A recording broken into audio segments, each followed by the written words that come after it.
It's such a powerful place right now to be able to parent in today's world.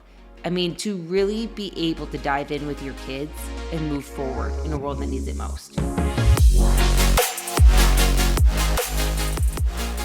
Hello everyone, we are Greg and Jacquie Francis, and welcome to High Performance Parenting, where our passionate goal is to encourage you to raise champion children in a crazy world. Every week, we will bring you multiple episodes from our extensive experience of raising our six happy, healthy, successful, godly kids who are confidently equipped to win big in life. We deeply believe that any parent who is provided with the right knowledge and continual support can raise amazing kids. And when they do, all of our futures get better. If raising up future generations of absolute champions matters to you as much as it does to us, here's how you can contribute. Like and share this podcast with everyone you know. And together, let's embrace this journey of raising champion kids in a crazy world. Okay, guys, welcome back. Excited to kind of finish up this talk about the importance of friendships. We've kind of gone over some of our thought process, our standards, the different levels, and now we want... Why is your finger on that button? I didn't say it. I have a question. You're interrupting. Hey, did you hear about the nurse who didn't want to become a doctor? No. She didn't have the patience. You're so cut off, it's not even funny. Whoever is sending you these jokes on our team. Why do you try so hard not to laugh? I don't understand. Oh, let's keep going here. I know when I'm funny, though, just so you know, That's regardless of your response. Yeah. Maybe somebody could give feedback on that. Yeah. Give us your thoughts on Greg's jokes. Honey, I can just tell. Like, I don't you just have it in you. Yeah, I don't need anybody to tell me. You already got it covered. Oh, yeah. Of course. You don't need any feedback on that one. All right. So today we're going to talk a little bit more about how do we. So now, we've been talking for 3 episodes basically on some real important relational strategies, how we set standards for friendships, how we determine how to, how to actually filter out the wrong people and maybe put them in a category where we're not bothered by what level they're participating at, but we just enjoy the level they're at. And it's just really brought us a lot of peace. Now, with our kids, of course, we want them to model this as well. And so obviously there's different conversations to have along the way. Right now our kids are 14 down to 4. And, we've been having these little conversations with them through situations for as long as we can remember, right? Yes, literally. I feel like every opportunity is a learning opportunity, and especially in today's situation where, some kids are off track. Yeah. Some kids that your kids, my kids will associate with on a regular basis, whether it's at school or church or sports or at the park, are off track, and we can't control other people, but we can control ourselves. Sure. And again, like we said earlier, sometimes kids just become friends with friends because that's all they have to choose from. Yeah. Whether it's their circle at school or whatever. And so I think it's really important that your kids feel confident in who they are and that they don't have to fit in every situation or feel like they have to find a best friend. It is perfectly okay to have, level A acquaintance type friends. Yeah. And have fun with them and enjoy them. And that might be at school, when you're there and that you don't have a lot of choice. Everyone that's in your class is in your class. Yeah. And be able to teach your children that, some of the language that kids using or some of the behavior they do or the way they treat people do not line up with having a deep connected relationship with somebody. Yeah.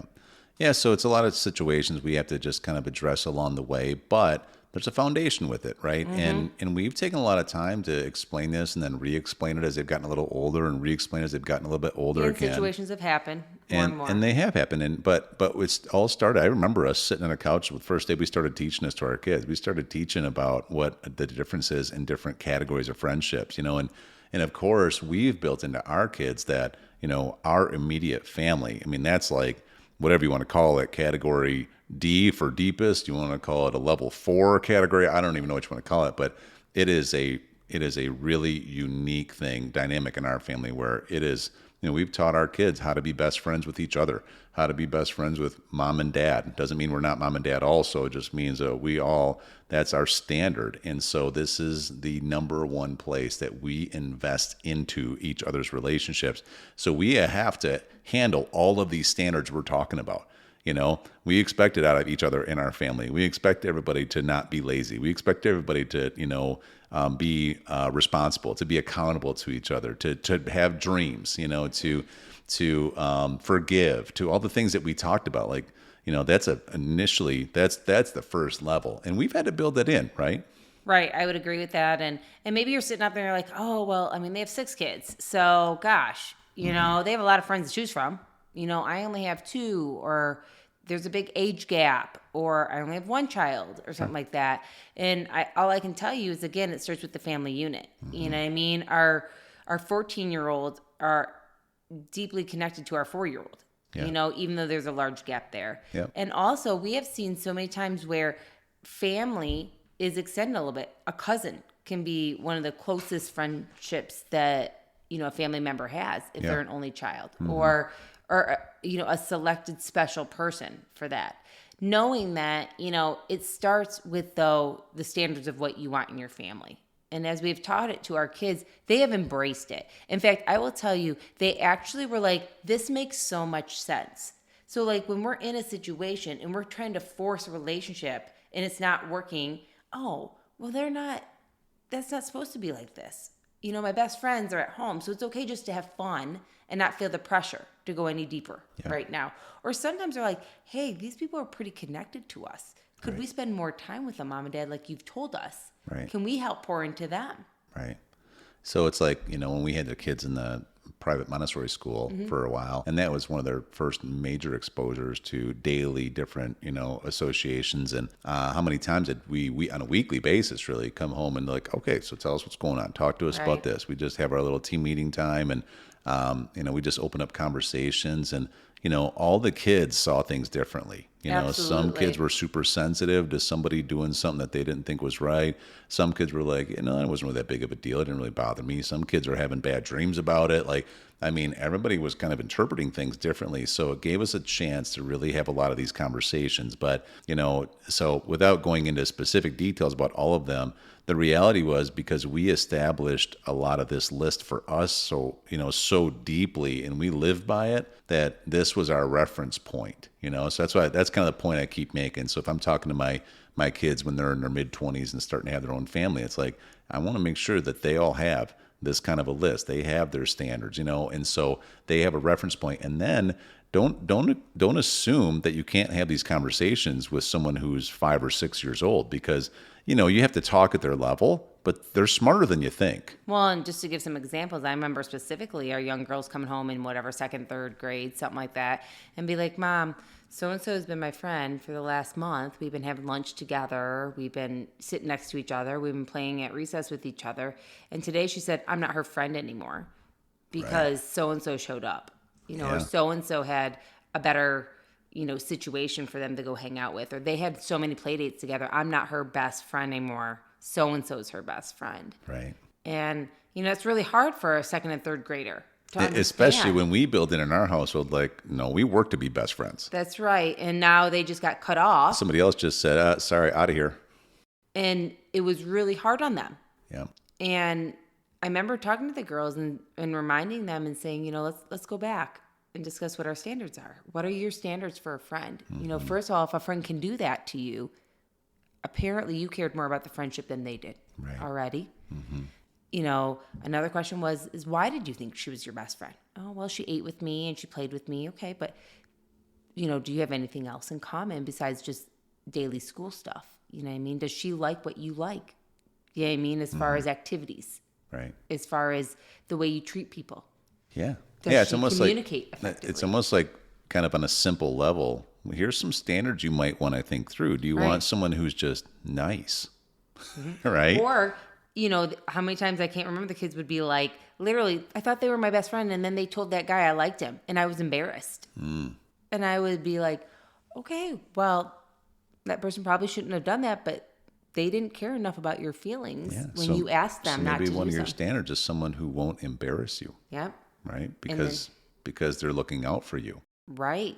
Right. And I think that having those conversations with them allows, especially for girls, not to question that they did something wrong. Because they didn't do something wrong just because some other girl found a new best friend for the day or wanted to go to a play date somewhere. Or they keep trying to do things for that other person to then make them want to be their quote unquote best friend again. And they can get manipulated by others that way. Or they can start reverting into somebody they're not.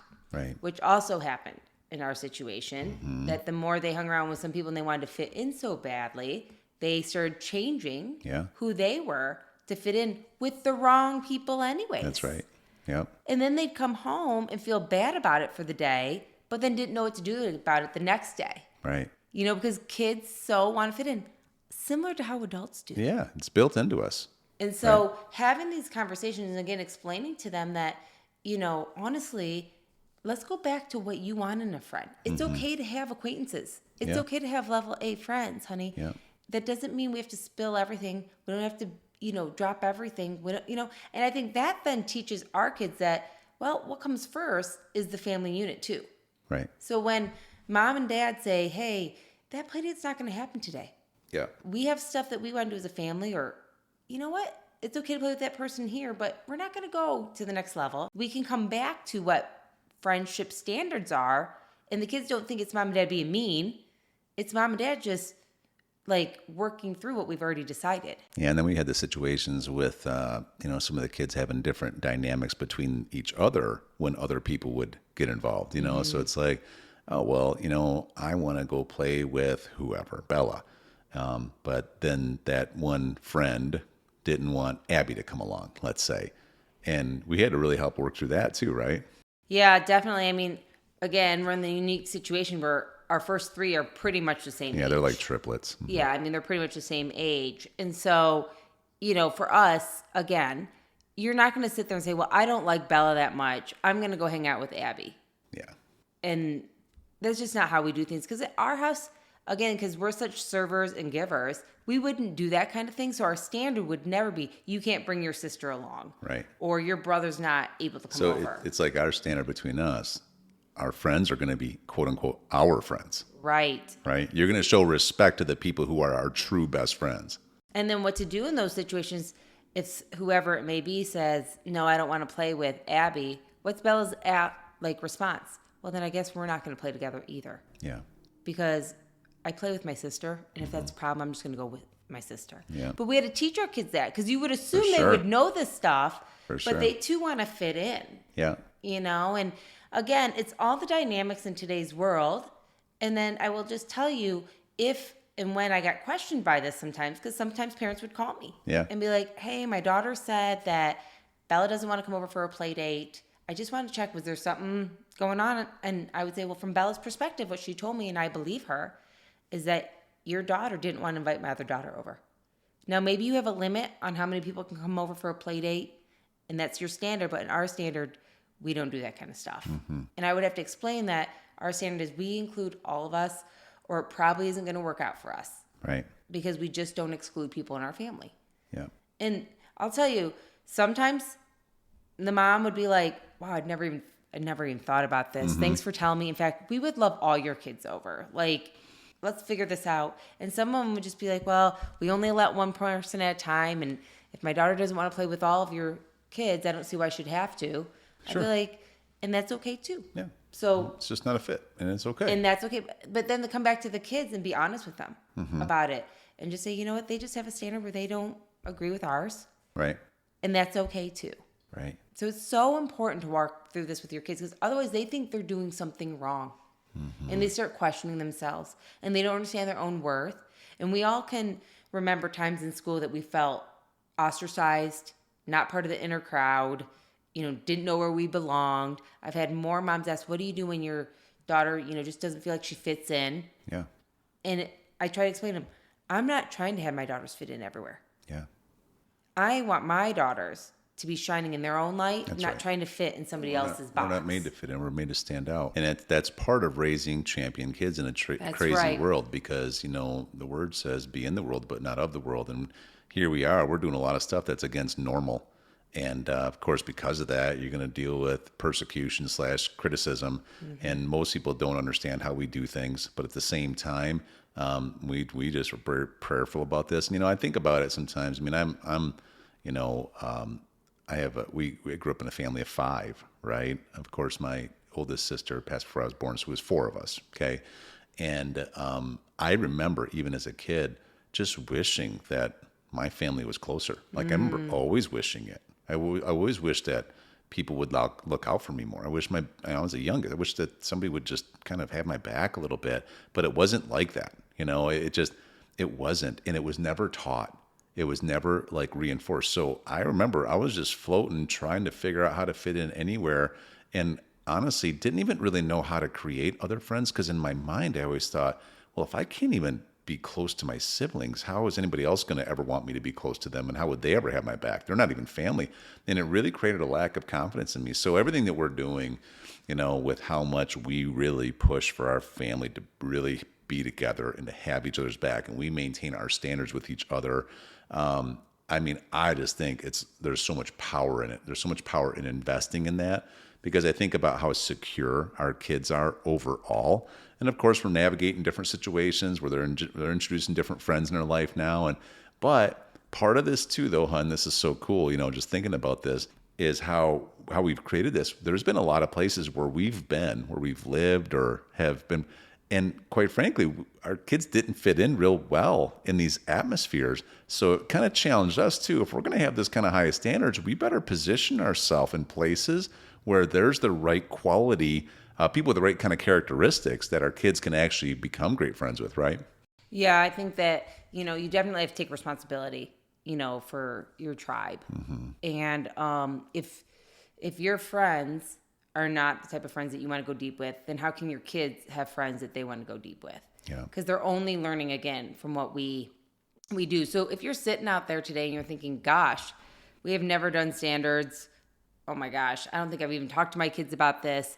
I mean, this is such a great topic to start chatting with your kids about. It'll change your life. And it will change their lives too, because they will feel like somebody understands that they're going through hard times. Because unfortunately what happens then is if we don't discuss this with our kids, they start trying to find friends in the wrong place, AKA social media. That's right. AKA fake friends across the globe. Yep. You know what I mean? AKA the wrong people because they don't know where to go, And so we have to be proactive enough to get in there and help them find the kind of friends that we would want for our children to be around. Because remember, your kids are like a sponge right now. That's right. And they are taking in things from, of course, you, but other people too. And we have to be the biggest influence in their lives. Yeah. Otherwise, naturally, everybody else will be. And that's just unhealthy for children. I know people want to say, give them all the freedom in the world and let them go figure it out. But they're not asking for it. They actually would like guidance. Right. Most children today, just like you were saying in your situation, you would have loved some guidance from your parents 100%. to teach about friendships 100%. and family life and brothers stick up for each other and sisters. Like you were asking for it actually all the way up until your adulthood. Hence the reason that you were still searching for it even when it was unhealthy. Right. And so everybody is looking to have a mentor. Teach them how to really have some good, godly relationships. And even if you don't know how, it's okay to tell your kids, hey, I'm learning this too. Right. So we're going to kind of adjust this. Let's talk about this. Sure. And we have to, hey, when some people have left in our life that were unhealthy in our life that we found out later, we're not the type of people we wanted to do life with, we had to explain to the kids, we kind of put them in a category that might have gone too fast or that we didn't really have the same, perspective in life. Yeah. And they were like, oh, really? And they actually understand then oh, so it's okay to take away the toxic people and start fresh if you need to. Well, and then the next level of this, because I remember us doing this, because there was a season where this was a really big topic for a while. Absolutely. And I remember that then we felt compelled, okay, we want to show you how we come up with these standards. And I remember we did a study on Proverbs, and we looked up everything that had to do with friendship. If a friend loves at all times, basically so many scriptures on how you should avoid the wrong kind of people or else you can become a wrong person. There's so much scripture around how to choose friends. Yep. And so, when we start getting this pressure, because you will, when you start actually holding standards like this, you'll get the parents who don't take the time to do this. It'll start kind of picking at you for doing this, or making you question yourself a little bit if you're not strong in this. Well, again, it keeps coming back to, these aren't our kids. These are God's kids. So we're holding standards based on what God's telling us to hold standards about. And so listen, we're not going to have a fear of man. We're going to have a healthy fear of God, right? And when we discuss this kind of stuff with our kids, it's so easy to go back then when they even make mistakes as friends, because believe it or not, our kids do. I know it's hard to believe. But when they make mistakes and they come to me and they say, hey, Mom, I think I wasn't very kind. Yeah. I think I excluded somebody. Sure. I think I was judging. I think I can be like, so how do we handle this? How do we handle this? Yeah. And then to be able to teach them what to do on the opposite end, right, is so powerful, because again, I'm walking here with them hand in hand. And if I don't do it, who will then down the road? And they'll just naturally keep making these mistakes into adulthood.